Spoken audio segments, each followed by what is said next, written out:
to talk a little bit about Pretty Woman, actually, because that's my generation. And what I can say about that is the buyers, first of all, are no Richard Gere's, okay? So let's start there. Yeah. And, you know, it's just, again, like Rachel and most people have mentioned, it's just a film that was popular during, you know, time period in my life, and it's not the truth. It's not the reality of what it's like, you know? Like, you're not gonna meet this man, it's not gonna turn into this love story. There's nothing about Pretty Woman that even reflects any bit of the truth. So I think that in my day was one of the things where, you know, women of my age would say that that's just not true. And there was a whole campaign around that. So I also think there's another really problem that's near and dear to my heart, because I am a survivor of the stripping industry. And that industry is so normalized through media and through the culture of our men. And it's legal, right? But the things that happen in those clubs are unbearable. I can tell you that I've been out for a little over 20 years, and I have worked in therapy and EMDR and all types of healing techniques to heal from the trauma of prostitution. And when I got ready to, and started doing some writing actually on stripping, I still got some work to do. Because it's a very different feeling when there's many men in one place, you know, doing the boys will just be boys nonsense, which is another myth. And, you know, and having, you know, 50 eyes staring up at you, and then having it compounded with the fact that I was a ballet dancer from 3 to 15. You know what I mean? And so there's a lot tied into that for me. And I think that, you know, men have bachelor parties, and it's kind of like a rite of passage for men, at least in the US. I don't know about other countries. But it is the most toxic environment. And the healing from that has really been a long journey for me. Another thing I wanted to talk about was like a solutions type thing. And some years ago, I think it was 2014, some of us on this panel, we sent a thing to the Associated Press to try to get them to change their style book. It was a letter, actually, and we had some quotes from different people. I think Rachel was one of them. I was definitely one of them. Benita, were you? You remember that? Okay, so that we sent, and we asked them just to send out in the style book to stop referring to us exploited, prostituted persons as quote unquote hookers. Because in the media at that time, we were seeing a lot of that. I think that's improved, if I'm not mistaken. Or even this one's still going on, quote unquote prostitutes or a prostitute, because that is not the proper term. That's not what this is about. This is about exploitation of people in many different forms. So I think that was a powerful letter. I think it changed some things, but I think we need to send now another one, because I'm still seeing some other problems with the way people are identified. So I'm gonna pass the torch or mic on. I just wanted to add on to what Autumn was saying about stripping, because one of the things that I've done is a lot of training in schools to like senior high school students, junior high school students. And like one thing that's very true is because stripping is legal. Whenever something's made legal, it doesn't matter what happens inside. It's legal, and so it's okay. It can't harm you. It's okay. And when I was talking in the school about just the dynamics of prostitution, we were talking a little bit about everything. We got into talking about stripping. And as soon as we started talking about stripping, the little girls got all giddy and smiling, and I said, well, what's going on? What do you feel about stripping? And what had happened, there's about 25 girls in this particular class. All of them but one aspire to be a stripper. They can't wait till they turn 18 years old. These are the little girls, you know, this is in Minnesota. But I'm telling you, that's how damaging the media is. When you see strip clubs and you see what's happening, they haven't changed, just as Autumn was saying. They are the most degrading, unhealthy environment for anybody. And these little girls aspire to work in that industry. And that's because they're not told, just like I wasn't. When I got involved, just graduated high school, I was never told the truth about what was lying before me. And this was way back, 70. So I thought it was gonna be glamorous, beautiful, all good. And it turned out to be the total opposite. And from just talking to girls now that I've worked with, within the last 10, 15 years, the mental, the psychological damage is what I'll say, that it's put on them. They can't understand why they're always depressed. Because it's legal. Well, why am I feeling this way? I can't seem to keep a man. I can't seem to, my life just seems to be real messed up because I can't put all the pieces together. And then you have to go back and ask them and go deep with them about how do you feel about stripping. Can I add something real quick? And what I failed to mention about the stripping industry, which, goes to the point that I probably still need to do some work, but what happens in a champagne room is no different than what happens in a brothel. Oh, yeah. So those are obviously places that are private and things happen back there, the sex act that Benita was just talking about. But I wanted to make sure and be clear on that, that it is brothel-like. And then the stripping obviously happens out here, and then there's these private rooms where other things go on that are illegal, actually. So anyway, I just wanted to add that since I failed to do so. I want to bring up something that hasn't been brought up, but believe it or not, I haven't done it in a while, but I have a program in Survivors for Solutions called Real Talk. And it goes into middle and high schools, and it's only led by survivors. That's it. So I'm obviously, a little older, so I try to get survivors to come alongside me that have diversity, and one school definitely wanted a male, and I try to match to the diversity, and then I just basically do a little bit of talking and do the curriculum myself, but I don't do a lot. But what I had to learn a lot too, because I had to figure out what are these kids doing, and at the same time I had a kid around that age at the time, and he was horrified. He's like, "Don't come to my school with that." You know what I mean? Please, Mom, I'm like, I won't, don't worry. But some of the things I learned were really horrifying around how young and what these kids are watching or playing on video games. Oh, yeah. For sure, Grand Theft Auto is one of them, and Yeah. I hope I'm not preaching to the choir, and at least one person doesn't know this, but Grand Theft Auto is a video game that a really popular one, where you get extra points for killing a prostituted woman. Extra coins or however that works. I don't watch it myself, and in fact, I was telling this story last night. I told my son, now never in my house will you get that video or the game. And he was real proud, got his birthday money, got a ride over there, came back with that video game, and guess what Mother did with it? I threw it in the garbage can. I said, I told you that's something I feel strongly about. And he was like, it was so-and-so, almost $80, blah, blah, it's my birthday money. I said, well, then next time follow the rules. But we have to remember these are our kids here. Right. This is what they're being exposed to. Yes. And this is partly what parents need to be aware of. Because there's a whole lot more stuff going on out there than that. I mean, there's apps and stuff that I've never even heard of.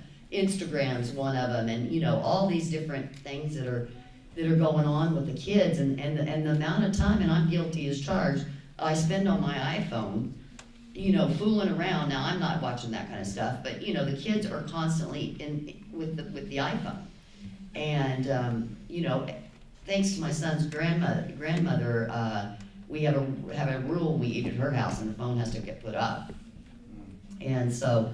There's just little tiny things that we can do to be responsible individuals around media. what we're being consumed, what our kids are consuming, and how that ends up playing out.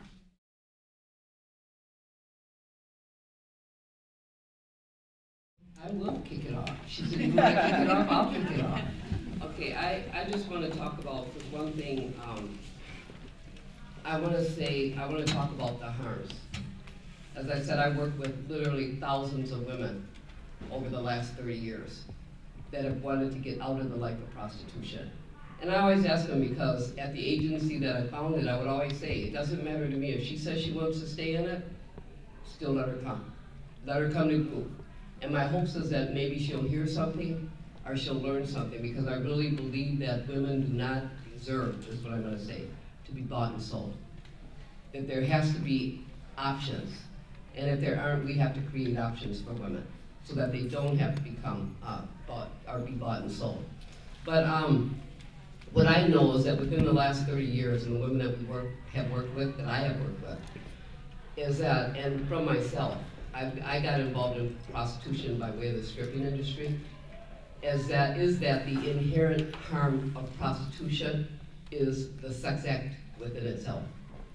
And I don't have to break that down. I always tell people, you know, it's not like having a sexual relationship with the person you love. When you start seeing 1, 2, 3, 4, 5, I could go on, guys a day, that's not like being with the person that you want to be with. It's a whole different ballgame. So that is the inherent harm. And when I talk to women who have came to our agency that said they liked it, they wanted to stay in it, that it was a good thing, I don't argue with them, because I believed that too at one time. This is my choice. I choose this freely. At least that's what I believed.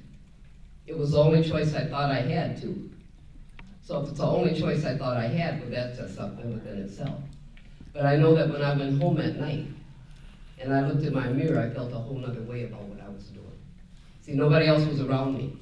And I didn't tell anybody how I felt, because that would make me lose customers.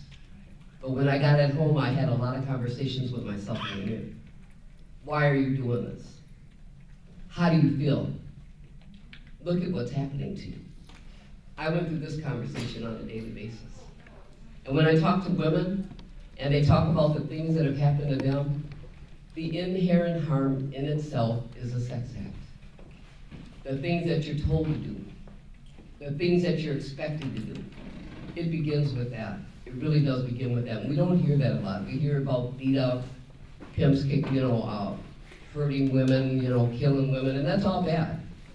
But the harm that you can't get away from is what you're supposed to do in prostitution, and that is turn a trick over and over and over every day. Which just takes me into just another group that I did with girls at Breaking Free when I was there. And these were, I don't know, probably between 23 and 33 years old. And we were talking about prostitution. And I asked them how they felt about it. Well, what do you really think about it? I mean, how was it when you were in that life? And oh, they were glamorizing it, oh, I like cars. I like the fancy clothes, the money, I like this and that. And you have to keep it real. I said at first that this is, the inherent harm of it is a sex act. So I had to keep that hard with them, because I knew that they were trying to make it something that it wasn't. I said, I want you to tell me about how you felt when you got down on your knees. And he said, open your mouth. See, this is how real. And then after he did it, another person came and wanted to do it. Told you to turn over on your stomach. And they started thinking about it, well, we can't think about that. Why? How can you not? That's what your life is all about. That's what you do. And I said, would it be all right if your daughter, because a lot of them had kids and many of them had daughters, would it be all right if your little girl grew up and said, I want to do this? And then they start crying. And they start saying things like, no, my little girl won't ever do this. Well, how are you going to prevent it? What are you going to do to prevent it? Because that's all she sees you doing.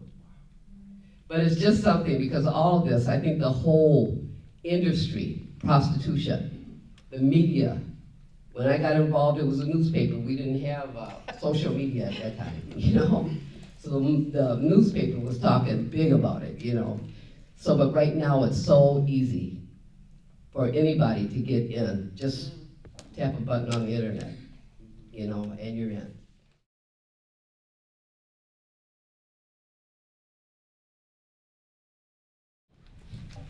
So, thank you, Benita. One of the things, because the title of this panel, I guess, is media and how we are portrayed. One of the things about the media, and also just the media and entertainment industry, what you see and what you hear has a profound impact on how we view the world.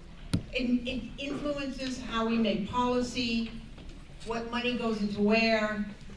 And so I want to say this, because in 2006, I started a program. I wanted to create a way out for women. I was involved in prostitution for almost 20 years in my earlier years. And I knew how difficult it was to get out of it. It's really complicated, and it's such a long process. For all the things that Benita said, for all the harms that have been inflicted on us. So when you think about the media, and you think about film and Hollywood, and what the influence, and I know some of you here have probably seen like the movie Taken, this sort of representation of like the innocent being taken and needing a heroic rescuer to come and, you know, and framing this as a criminal justice issue has done a lot of harm. And I say this because when I started the program in 2006, it wasn't long, when people that were coming through our programs were mostly from our communities, mostly young women, some aged out at 18, and they taught me a lot, because it was a very different way out from how the time when I got out of it. So it was an opportunity for me to listen to their stories. But because in the Hollywood version, in the films, and the mini dramas that we've seen on TV, I could not get people to recognize that it was young people from our communities most affected here in the US. No matter what I said, no matter what I did, and I would witness this every day, and I would hear stories, and stories of women that were like, prostitution for a lot of women were the end result of years of victimization. And no one came to me and said, oh, I want to stay in this, you know, and it was like, I need to do something else. And it's that something else that's always problematic. And here we are in this land of opportunity and wealth, and it really taught me what's happening with young people in this country. And it's really disturbing to me, because I feel like, you know, we talk about this issue, we talk about, you know, this sort of trying to get attention and awareness paid. It's been really hard to overcome things because of how the media portrays it. Sort of like in the trafficking, in the Taken movie, and it's like the emphasis on as if trafficking was such a distinct issue from prostitution. So that was a really difficult thing. I could not get people to understand, no, women don't need to be, don't need to be rescued out. And I would see like this sort of framing of this as, you know, this sort of, because we like heroes, it became about the heroic rescuers sometimes, opposed to the women most affected. It's like I couldn't overcome that sort of strong voice. And that's where we have to really understand about the influence of media and try to change this narrative. And you know, when we think of the media too, we think like, okay, we are the most, in the US I can say this, the most misinformed people, okay, on any social issues. We know who got married, we know all the stupid things, right? But we don't know really, and that's why it's so hard for us to get this message across. And it's done, it's done, who owns the media? You know, 6 corporations now, right? Right. You know, control what we see and we hear. And it was really, really clear to me after doing it. So in 2006, now what is this, 2018? So it's been many years. I've listened to hundreds of stories. I met hundreds of women.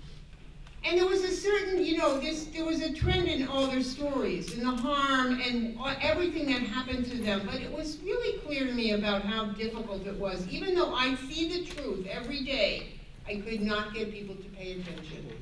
And to this day, resources trying to change sort of this economic inequality that's happening in our country too, that is rendering young people vulnerable. I could not get that, no one would listen to it.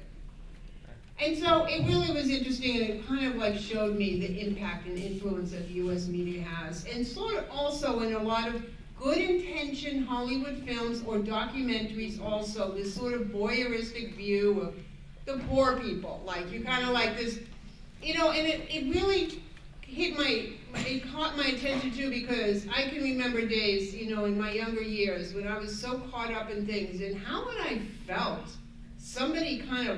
some Hollywood celebrity kind of gawking or looking at me or sort of seeing me as in this way of this very disempowered person. It also created this difficult thing, because what we try to do at our program, we're on a mission to end prostitution, let's be clear, right? We want to put an end to this. And that's why we are part of a greater movement. We don't want to we could do services till times get better. In the next 100 years, nothing would ever change. And so we need to change this, but we also have to like get young people too to see that they're not just the recipients of services, that they have the power to change their life and power to change their communities. People I talk to don't feel like they have any power whatsoever. And that really caught my attention too, because it made it seem even harder to organize. Because there was this framing of like, oh, that sort of like, you know, very disempowered, needing to be rescued, that it was a simplistic thing. It was stepping out. All you need to do is just like, you know, rescue somebody out. And these were smart people that I would work with, law enforcement, people in public health. These are people that hold and, you know, make decisions. And so that's the thing that really kind of blew my mind a little bit, of how we really need to find another avenue to sort of spread this. And we do this all the time, education, awareness. But how do we overcome these messages, and how do we get the truth to people about what's happening in really marginalized communities now, where young people are just being sort of socially abandoned? I mean, 50% of the people I see come out of foster care, 18, no viable skill, no education. And like I said, it's just a continuum of violence. That's unacceptable. It's a harmful trade. It's not this sort of glorified, you know, we make money. In all my years, I've not met anybody that said this is okay. So I guess this is just my way to try to get you all to sort of see the power of the media. How can we get real truthful information out there? And plus in this country, we're going through a little bit of a historical madness anyway. So, you know, I don't know, we don't even know what to do here. So I'm gonna pass this on. One of the things I wanted to say, because Benita, you touched on this a little bit, because, you know, when I meet a lot of young people, I always say young because I think everyone now is young to me. But we are in a market culture that values things over people. Yes. And everything is disposable. People and goods and everything, okay? And so when Benita was talking about like young people aspire to do these things or get involved in something that to them seems glamorous, it's not surprising, because what is the media? What do we like pay attention to? And it's money. We are in a very individualistic culture. We are no longer a community of people. And I noticed that even with all the people all the women that have come through our programs, sort of that lack of community, that you kind of to survive, you're on your own. And I think this is really difficult, because we're not only trying to like end a harmful practice here, and we know what we can do to do that, right? But we have to overcome such of the media of all these forces that are sort of like that are coming at us in so many different ways.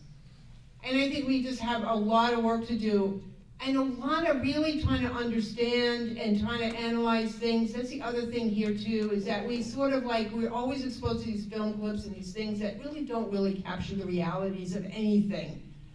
or give us any deep analysis or understanding. And I think that's what we're here today, to try to get people to understand the harms of this, that we can end this. Because in my time, we never even thought of this, or never thought that this could ever be something that would not be around. And one thing about the media too, is in all these films that Autumn talked about, Benita, and all these different things, where's the buyers in all this? Right? We've held the stigma of this, and we always will. But when you think of the movie Taken, this sort of sensationalized thing, and make this distinction of trafficking is separate from everything, and separate from working in the clubs even, or anything. But what really fuels this industry? It's the buyers, and it's the men. But never will you see a media or ever see a Hollywood movie depicting it in that way. That's not going to sell anything here, because it's all about the selling. So we have a lot of force, especially in the U.S., because we're such a barbarically market culture and capitalist, and again, like I said, on a self-destructive path here. So there's been a lot of things that we have to really overcome, but that's where we get our information from is really important.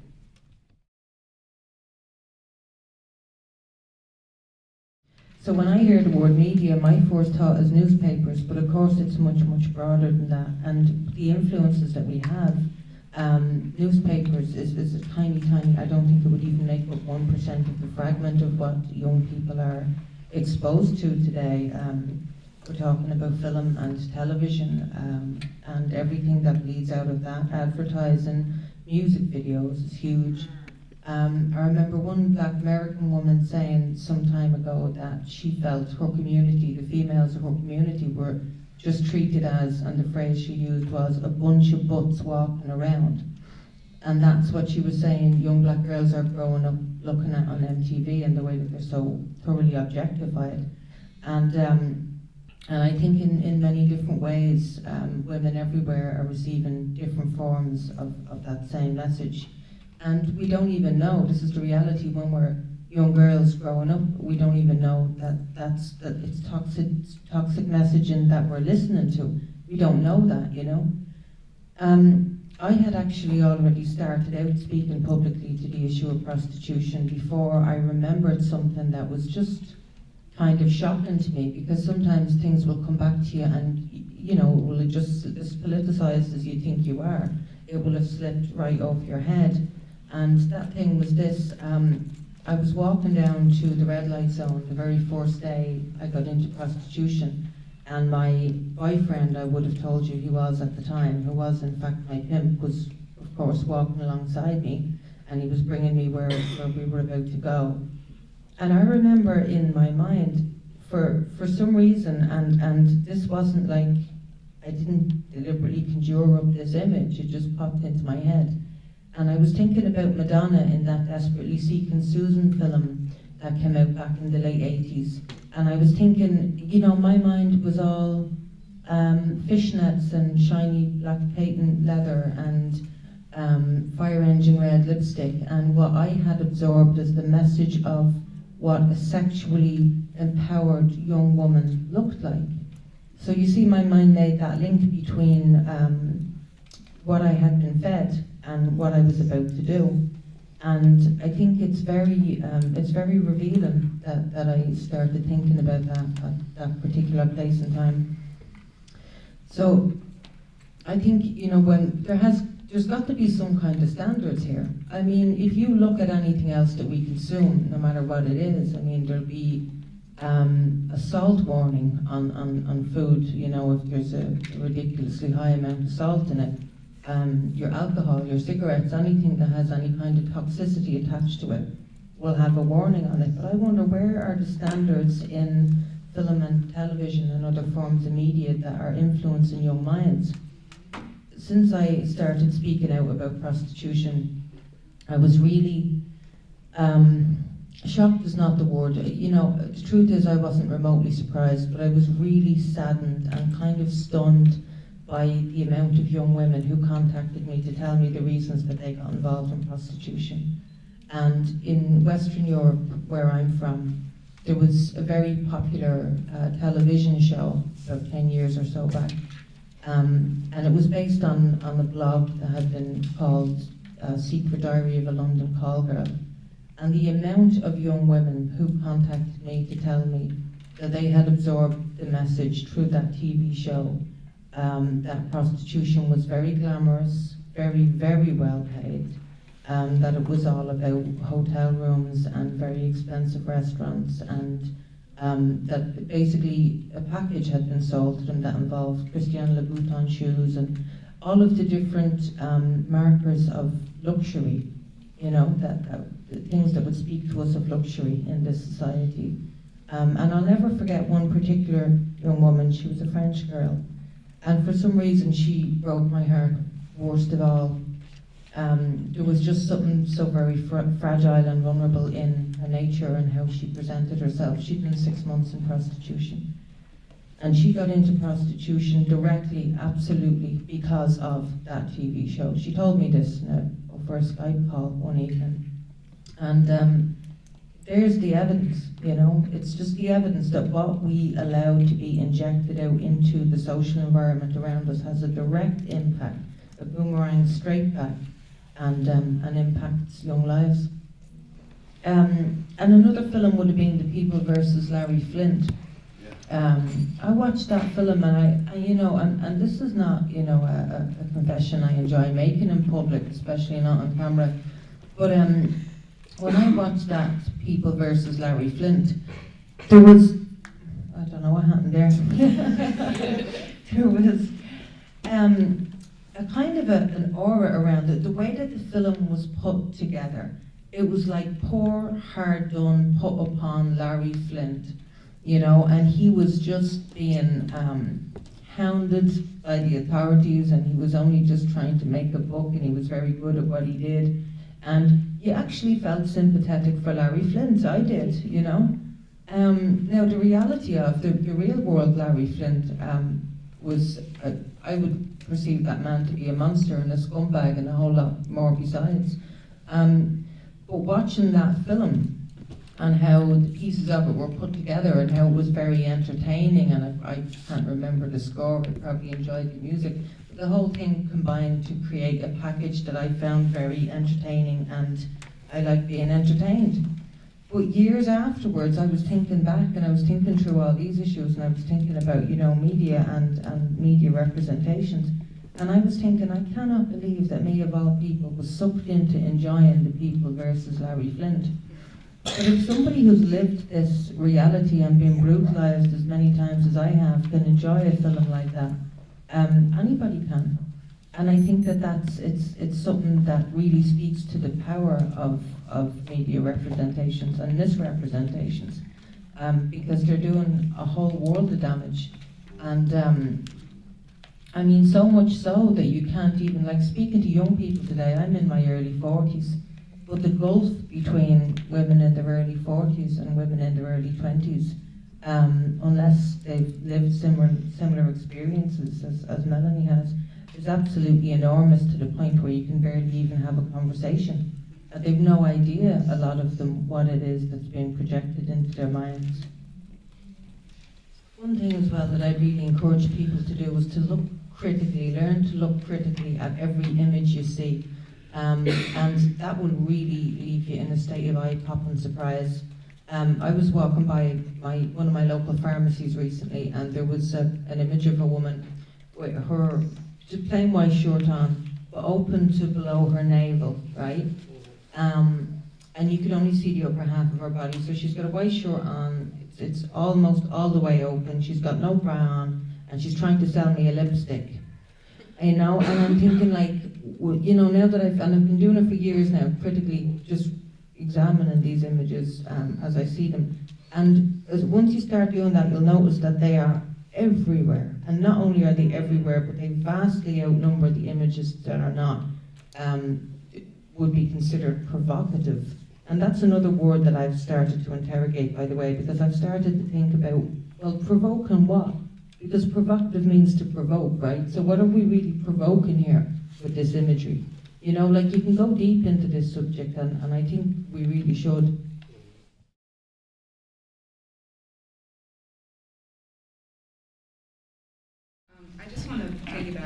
what you said, because I'm 21 years old, I am a young person, I am currently in college, and I want to speak a little bit more to what you were saying about the impact of the media, because right now, some of the more popular TV shows that are among my population in school, you have HBO showing The Deuce, you have Stars showing The Girlfriend Experience, you had Lifetime showing The Client List, even all the way back down to Pretty Woman, and it infuriates me when I see these things, because the way that we are portrayed as survivors of prostitution is the complete opposite in these TV shows. And particularly my age group and my population, you have all these uprising feminist movements and all of these things that are advocating for pro-sex work and things like that, and then we sit here and have these panels and do education awareness and have these discussions, but then I'm always caught with rebuttals from people. Well, what about in The Girlfriend Experience? You know, this woman, she's a lawyer and she works at a law firm, but she lives a double life and she's getting $5,000 cash in an envelope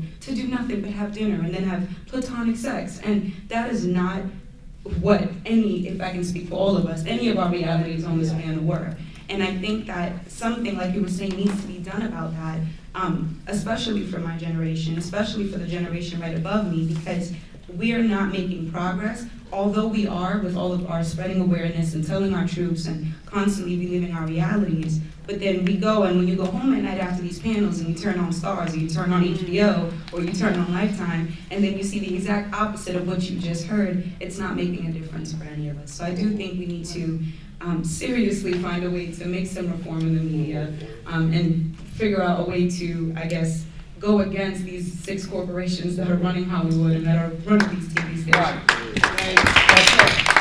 I think that point that you made about, you know, where are the buyers is critically important, because in all of these movies, at least the ones that I've seen, I haven't lived that long, guys, so bear with me. But from the movies I have seen, you know, in the scenes where they do tend to show prostitution happening or about to happen, the John's face is always covered or blurred out or blacked out, or they only show the violence happening to this person but don't show one side. They only show the side of the person being victimized. So I think that's a very critical point. And then I just wanted to add something to what Vanita and Autumn both said about stripping, because it's interesting in the communities that I'm in and all of the different agencies that I work with.